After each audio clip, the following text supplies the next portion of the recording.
नमस्कार, news one India देख रहे हैं आप और आपके साथ मैं हूं ऋतु। चलिए बुलेटिन की शुरुआत करते हैं इस वक्त की बड़ी खबर के साथ, जो कि दिल्ली से सामने आ रही है। पीएम मोदी की अध्यक्षता में कैबिनेट बैठक हुई है और पीएम आवास पर मोदी कैबिनेट की अहम बैठक हुई, जिसमें कि दिसंबर के बाद भी जारी रह सकती है अन्न योजना।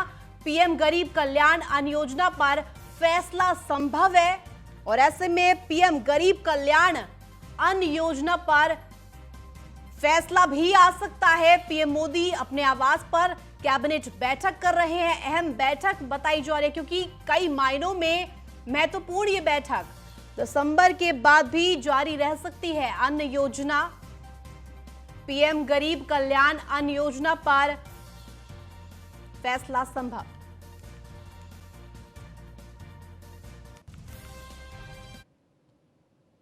वहीं दिल्ली के मुख्यमंत्री अरविंद केजरीवाल के आवास पर पीएससी की बैठक आयोजित की गई। इसमें प्रदेश अध्यक्ष सहित पार्टी पदाधिकारी शामिल हुए। बैठक में एसएमसीडी के लिए 6 नाम तय किए गए। इसमें पटेल नगर से पार्षद चुनी गई। शैली ओबरॉय को मेयर पद के लिए चुना गया। इसके अलावा मटिया महल से पार्षद चुने गए। आले मोहम्मद इकबाल को डिप्टी मेयर पद के लिए चुना गया है। साथ ही 4 स्टैंडिंग कमेटी मेंबर भी चुने गए हैं। इसमें करावल नगर से पार्षद आमिल मलिक, हरिनगर से पार्षद रविंदर कौर, सीमापुरी पार्षद मोहिनी जीनवाल, जंगपुरा से पार्षद सारिका चौधरी शामिल है।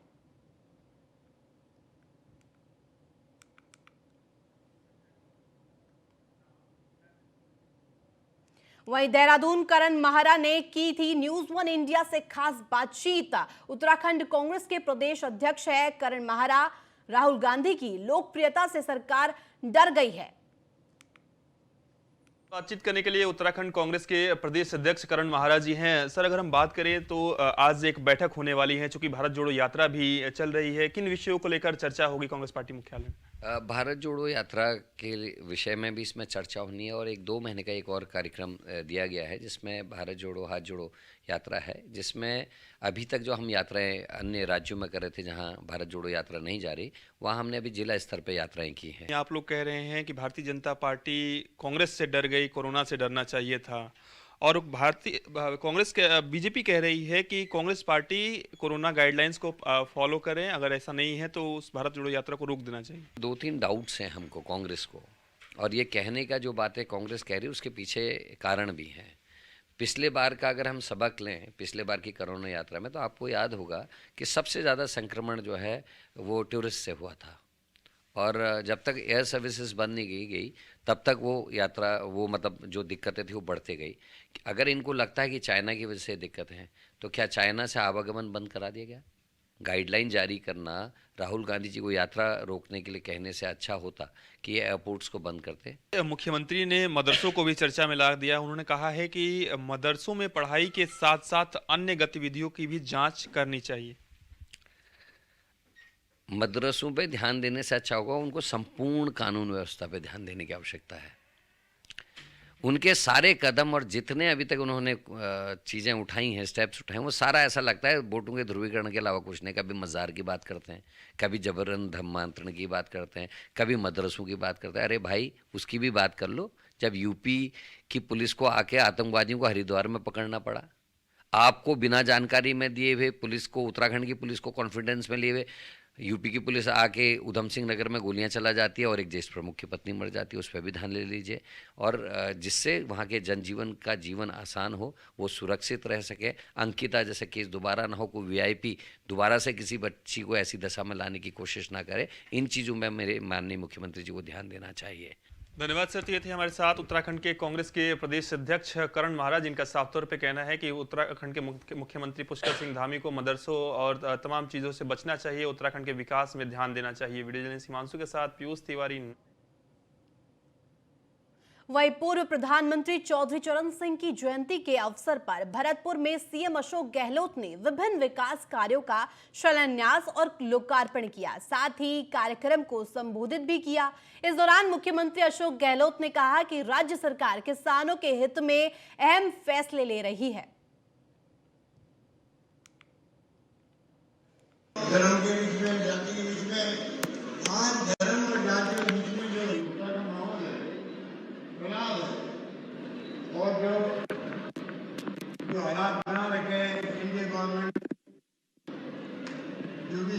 दबाव, इलेक्शन कमीशन में दबाव,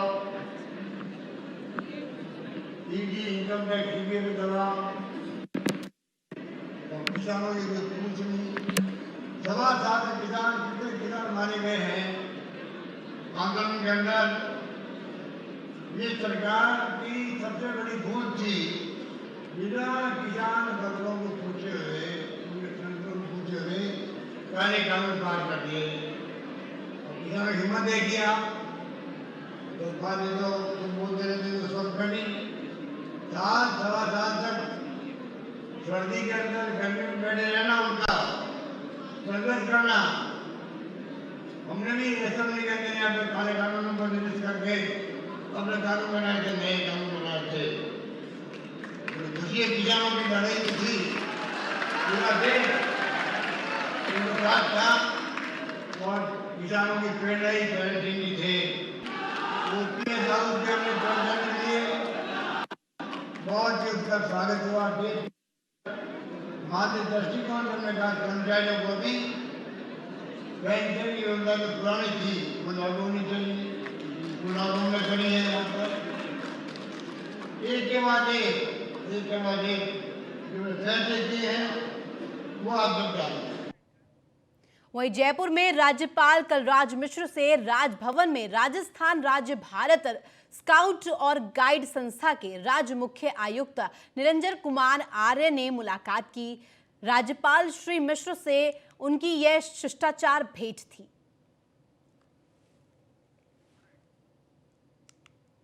राज्यपाल से जिस तरह से उन्होंने मुलाकात की, शिष्टाचार भेंट थी, और ऐसे में कई मुद्दों पर भी बातचीत की गई, कई मुद्दों पर वार्ता की गई।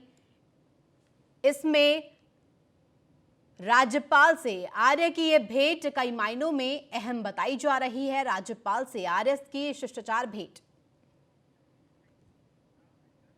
इस साल पेश हुए राजस्थान सरकार के बजट की चर्चा पूरे देश में हो रही है। माना जा रहा है कि मुख्यमंत्री अशोक गहलोत की ओर से 2023 में पेश किए जाने वाले बजट भी खास होगा। राज्य बजट 2023 को लेकर प्रदेश सरकार ने तैयारियां तेज कर दी है। बताया जा रहा है कि आने वाली बजट युवाओं और महिलाओं पर आधारित होगा। ऐसे में सरकार ने इनसे सुझाव भी मांगे हैं। सीएम गहलोत ने शासन सचिवालय में युवा, खिलाड़ी, महिला, प्रोफेशनल्स और प्रतिभाशाली विद्यार्थियों के साथ बजट पूर्व संवाद भी किया। सीएम अशोक गहलोत ने कहा कि युवा, खिलाड़ी, महिलाएं, प्रोफेशनल्स और विद्यार्थी राज्य के विकास की अहम कड़ी है। उनकी ऊर्जा और क्षमताओं पर सही दिशा में उपयोग करना चाहिए। प्रदेश के विकास को नई सोच के साथ नई दिशा दी जा सके, इसके लिए सरकार को लगातार फैसले लेना चाहिए। वही हरियाणा में राहुल गांधी की भारत जोड़ो यात्रा का आज तीसरा दिन है। ये यात्रा फरीदाबाद पहुंच गई है। राहुल गांधी की यात्रा के ठहराव में पुलिस के साथ झड़प देखने को मिली, जहां कुछ यात्रियों और पुलिसकर्मियों में झड़प हो गई। इस दौरान महिलाओं से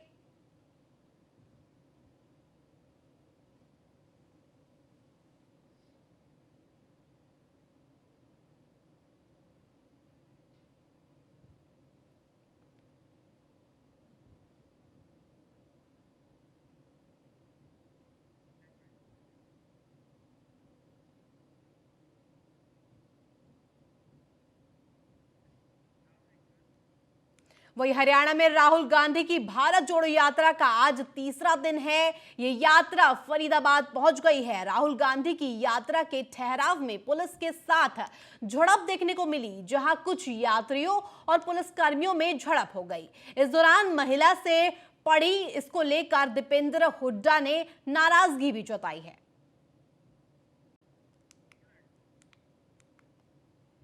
जिस तरह से भारत जोड़ो यात्रा अपने कोर मोटिव को लेकर आगे बढ़ रही है, और ऐसे में आज फरीदाबाद वो पहुंची, और ऐसे में तीसरा दिन था उनका।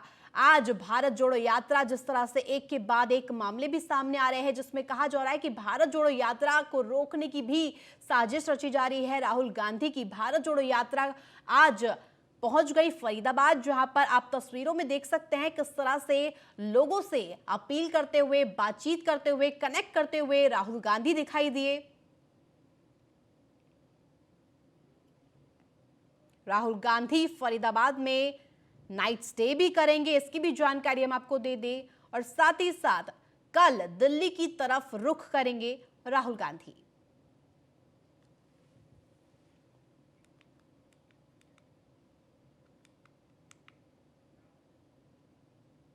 वहीं राज्य सरकार के 4 वर्ष पूरे होने पर सूचना केंद्र में आकर्षक प्रदर्शनी लगी।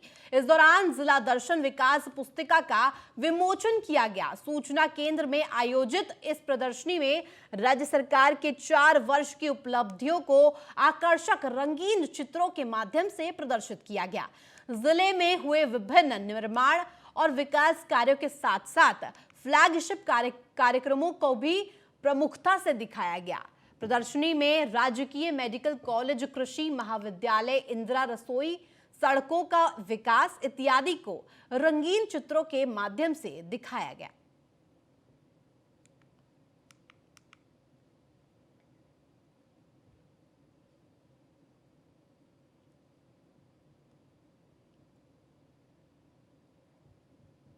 वहीं सांपला शहर में स्थित भारत पेट्रोलियम लिमिटेड को किया गया है सील। और ऐसे में आपको बता दें, ये बड़ी अपडेट कि पेट्रोल पंप की लीज 2013 को समाप्त हो गई थी, जिसको आज सीज कर दिया गया।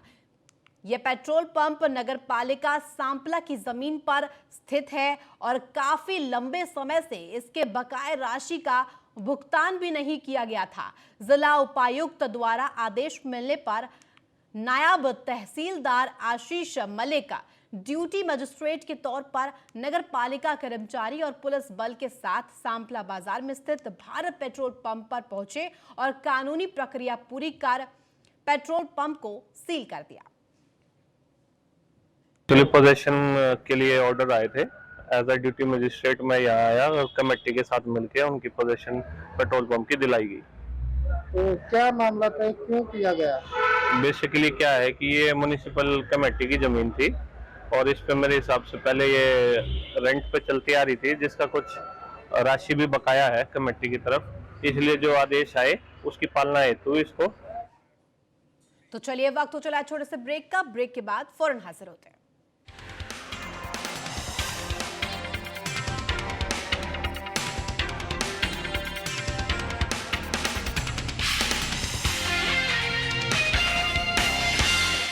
गोल्डी हिंग का तड़का लगे तो सभी दबा के खाते हैं। गोल्डी हिंग, कण कण में जान। नए भारत का नया उत्तर प्रदेश अब नए भारत का ग्रोथ इंजन बन गया है। डिफेंस इंडस्ट्रियल कॉरिडोर डिफेंस क्षेत्र में निवेश की संभावनाएं मजबूत बना रहा है।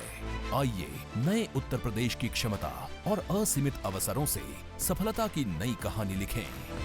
यूपी ग्लोबल इन्वेस्टर्स समिट 10 से 12 फरवरी 2023। नए भारत के ग्रोथ इंजन उत्तर प्रदेश में निवेश करें। सदियों से जिस एलोवेरा से लोग थे अनजान, हमने किया उस पर वैज्ञानिक अनुसंधान और ये पाया कि पतंजलि एलोवेरा जेल से 3 से 7 दिन में पिंपल्स, रिंकल्स, डार्क सर्कल ठीक हो जाते हैं। व रैशेज, इचिंग व स्किन इरिटेशन में तो इंस्टेंट बेनिफिट मिलता है और आपकी स्किन रहती है एवर यंग।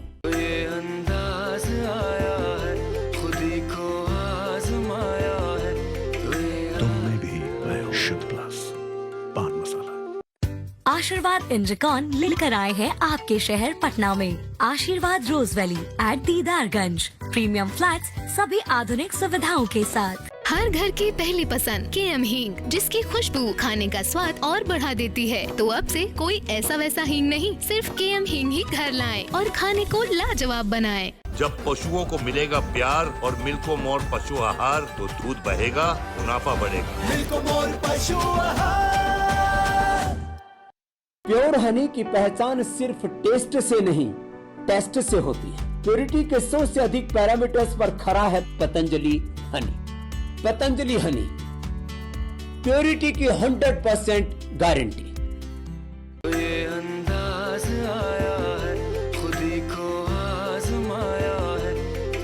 तुमने भी शुद्ध प्लस पान मसाला।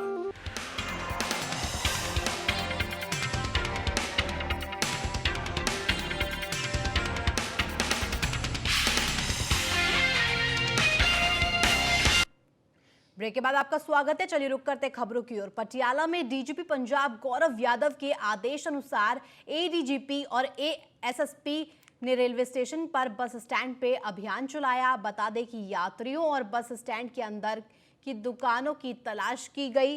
इस मौके पर जानकारी देते हुए एसएसपी वरुण शर्मा ने बताया कि हमारी पुलिस टीम की ओर से तलाशी अभियान चलाई गई। डीजीपी के आदेश अनुसार पूरे पंजाब में असामाजिक तत्वों के खिलाफ अभियान चलाया जा रहा है।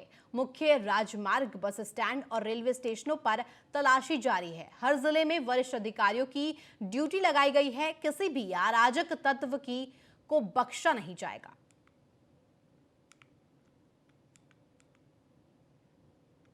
एलिमेंट्स अनआइडेंटिफाइड ਜਿਹੜਾ बैगेज ਆ ਉਹਨਾਂ ਦੀ ਅਸੀਂ ਚੈਕਿੰਗ ਕਰ ਰਹੇ ਹਾਂ। ਉਸ ਤੋਂ ਇਲਾਵਾ ਹਰੇਕ ਥਾਣੇ 'ਚ ਇੱਕ ਸਟਰੋਂਗ ਨਾਕਾਬੰਦੀ ਕਰਕੇ ਜਿਹੜੇ ਵਿਦਆਊਟ ਨੰਬਰ ਵਹੀਕਲਸ ਆ ਤੇ ਸਸਪੀਸ਼ੀਅਸ ਵਹੀਕਲਸ ਆ ਉਹਨਾਂ ਦੀ ਵੀ ਅਸੀਂ ਚੈਕਿੰਗ ਕਰ ਰਹੇ ਹਾਂ। ਵਿਜ਼ੀਬਲ ਪੁਲਿਸਿੰਗ ਦੇਣਾ ਤੇ ਇੱਕ ਜਿਹੜੀ ਸੈਂਸ ਆਫ ਸਿਕਿਉਰਿਟੀ ਇਨਸਟਿਲ ਕਰਨਾ ਸਿਟੀਜ਼ਨਸ 'ਚ ਉਹ ਇਹਦਾ ਮਕਸਦ ਆ। ਉਸ ਤੋਂ ਇਲਾਵਾ ਦੂਜਾ ਮਕਸਦ ਇਹ ਆ ਕਿ ਜਿਹੜੇ ਸ਼ਰਾਰਤੀ ਅਨਸਰ ਜਿਹੜੇ ਭੈੜੇ ਅਨਸਰ ਆ ਉਹਨਾਂ ਨੂੰ ਇਹ ਕਲੀਅਰ ਮੈਸੇਜ ਆ ਕਿ ਅਸੀਂ 24 घंटे मुस्तैद ਆ। वहीं कर्नाटक के विधानसभा में सीएम बोम्मई ने यह प्रस्ताव पास किया कि 1 इंच भी जमीन महाराष्ट्र को नहीं दी जाएगी।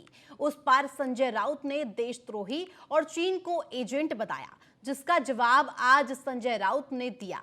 बता दें कि प्रस्ताव पेश करते हुए कर्नाटक के सीएम बसवराज बोम्मई ने इस बढ़ते विवाद को लेकर खास तौर से शिवसेना के सांसद संजय राउत के बयानों को जिम्मेदार बताया, जिसके बाद संजय राउत प्रेस कॉन्फ्रेंस की और उन्होंने कहा कि यह प्रस्ताव तब लाया गया जब यह मामला सुप्रीम कोर्ट में है। साथ ही उन्होंने कहा कि देशद्रोही और चीन का एजेंट बताया। संजय राउत ने कहा कि चीन ने भारत में घुसपैठ की है।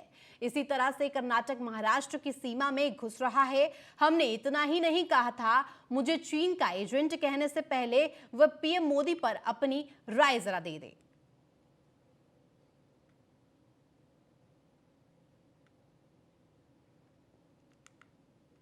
महाराष्ट्र के विधान परिषद में कांग्रेस के नेता सुधीर तांबे ने ओपीएस पर सवाल किया था। इसके जवाब में उप मुख्यमंत्री देवेंद्र फडणवीस ने कहा कि महाराष्ट्र पहले से ही कर्ज के दबाव में है। सरकार पहले से 6.5 लाख करोड़ रुपए का कर्ज है। ऐसे में राज्य सरकार को पुरानी पेंशन स्कीम लागू करने के लिए करीब 1.1 लाख करोड़ रुपए का कर्ज और लेना होगा। राज्य सरकार इस कर्ज का दबाव झेलने में की स्थिति में नहीं है। उन्होंने ये भी कहा कि ऐसे हालात में पुरानी पेंशन योजना को फिर से शुरू करने का कोई सवाल ही नहीं है। साथ ही ये भी कहा कि हर सरकार अपने कर्मचारियों को खुश करना चाहती है, लेकिन फिलहाल महाराष्ट्र में ऐसा संभव नहीं है।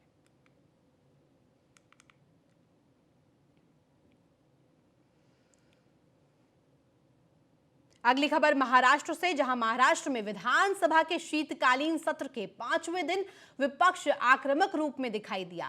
विपक्षी नेता विधान भवन में सीढ़ियों पर बैठकर प्रदर्शन करते नजर आए। साथ ही आपको बता दें कि महाराष्ट्र कर्नाटक सीमा विवाद और एनसीपी विधायक और प्रदेश अध्यक्ष को बर्खास्त करने पर, निलंबित करने पर विरोध में यह प्रदर्शन किया गया।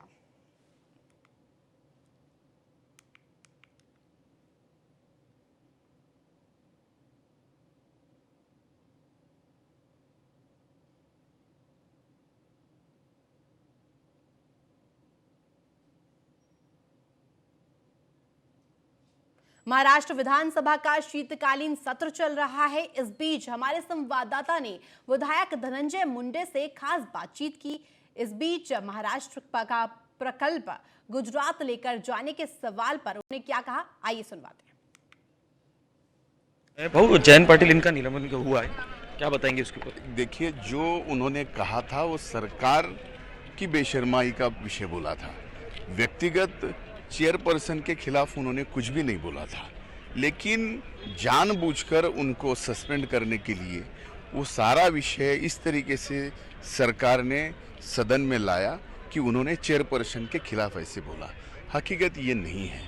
ये अपोजिशन का आवाज़ दबाना चाहती है, अलग अलग मुद्दों को लेके पुलिस में कार्रवाई करके, और सदन में अगर जो कुछ बोलेगा तो सदन में भी इस तरह से कोई बोलेगा तो हम इस गलत तरीके से आपका आवाज बंद करेंगे, आपको सस्पेंड करेंगे। ये महाराष्ट्र के जो प्रकल्प है ये गुजरात में लेकर गए थे, इस चीज को आप किस तरह से देखते हैं? ये उद्योग मंत्री सामने है, उनसे पूछिए। उद्योग मंत्री जी ये पूछ रहे हैं कि महाराष्ट्र के जो उद्योग है ये गुजरात में क्यों जा रहे हैं? पिछले 2.5 साल में गए तो पिछले 2.5 साल में आप भी तो मंत्री थे। देखा ये थे हमारे साथ में। रुक करते अगली खबर का। गढ़चिरौली जिले के अहेरी तहसील के दबरांचा वन क्षेत्र में पुलिस और नक्सलियों के बीच मुठभेड़ हुई। मुठभेड़ में 2 नक्सलियों को मार गिराया गया। जिला पुलिस अधीक्षक नीलोत्पल ने बताया कि इस मुठभेड़ में 2 नक्सली मारे गए और मृतकों में एक महिला नक्सली भी शामिल है। घटनास्थल पर तलाशी अभियान जारी है और पुलिस बल ने कुछ और नक्सलियों के मारे जाने का अनुमान जताया है।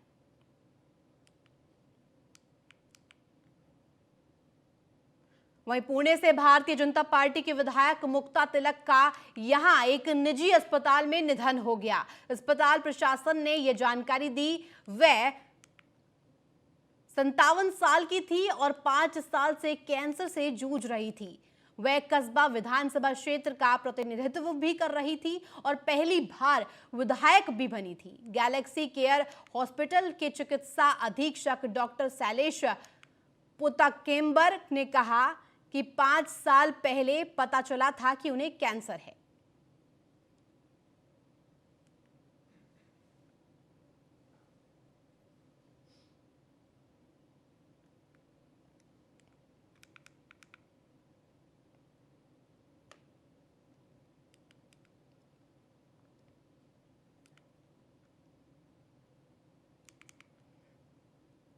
महाराष्ट्र के कैबिनेट मंत्री शुभराज देसाई से न्यूज 1 इंडिया ने खास बातचीत की।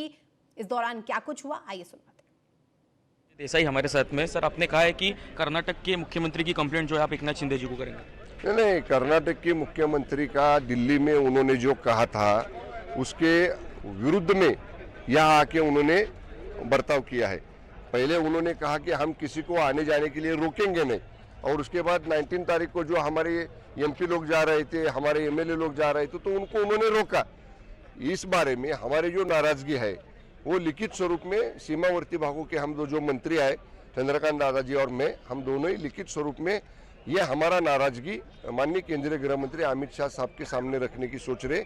अब दादा जब पुणे से आएंगे, चंद्रकांत दादाजी, हम दोनों साथ में बैठेंगे और हम दोनों बैठने के बाद हमारा लेटर जो नाराजगी बताएगा हमारे राज्य की, वो हम केंद्रीय गृह मंत्री साहब के सामने रखेंगे। सीएम एकनाथ शिंदे जी जो है ये सीएम मुंबई से डरते, ऐसा आदित्य ठाकरे ने कहा है। अरे हम डरने वाले नहीं है। शिंदे साहब क्या चीज़ है, शिंदे साहब कैसा काम करते हैं, आदित्य जी ने बहुत अच्छी तरह से जाना है। बालपन से वो शिंदे साहब को देखते हैं। ऐसा कहना ठीक नहीं है। राज्य के हित के लिए जो भी करना पड़ेगा वो करने की हमारी तैयारी है। राज्य के हित के लिए जो भी करना पड़ेगा उसकी हमारी तैयारी है, ऐसा भी शंभूराजे देसाई इन्होंने कहा है। वीडियो जर्नलिस्ट श्याम देशकर के साथ धवल गोलब, न्यूज़ 1 इंडिया, नागपुर। वही हिंदू मुस्लिम एकता के प्रतीक मौलाना मजरूल हक की जयंती गांव सिवान के फरीदपुर में मनाई गई। इस मौके पर बिहार विधानसभा के अध्यक्ष अवध बिहारी चौधरी ने मजार पर चादर पोशी की, फूल चढ़ाकर उनके देश के प्रति समर्पण को याद किया। इस मौके पर देशभक्त को नमन करते हुए उन्होंने कहा कि हिंदू मुस्लिम एकता के प्रतीक मौलाना मजरूल हक के कृत्यों के बारे में बात की गई। इस अवसर पर सिवान के जीरादेई के विधायक अमरजीत कुशवाहा, रघुनाथपुर विधायक हरिशंकर यादव सहित सभी जनप्रतिनिधि और अधिकारी उपस्थित हुए और इस राजकीय समारोह को धूमधाम से मनाया गया। पर जितनी चर्चा की जाए वो बहुत ही कम होगा। ये देश के एक सच्चे इंसान थे और एक सच्चे इस देश के रक्षक थे। आज़ादी के दीवाने थे और देश गुलाम था और अंग्रेज़ों के जुल्म और अत्याचार से पीड़ित होकर के मानवता के रक्षा के लिए इन्होंने नेतृत्व संभालने का काम किया। इनके तो फिलहाल इस बुलेटिन में बस इतना ही। आप देखते रहिए न्यूज़ 1 इंडिया।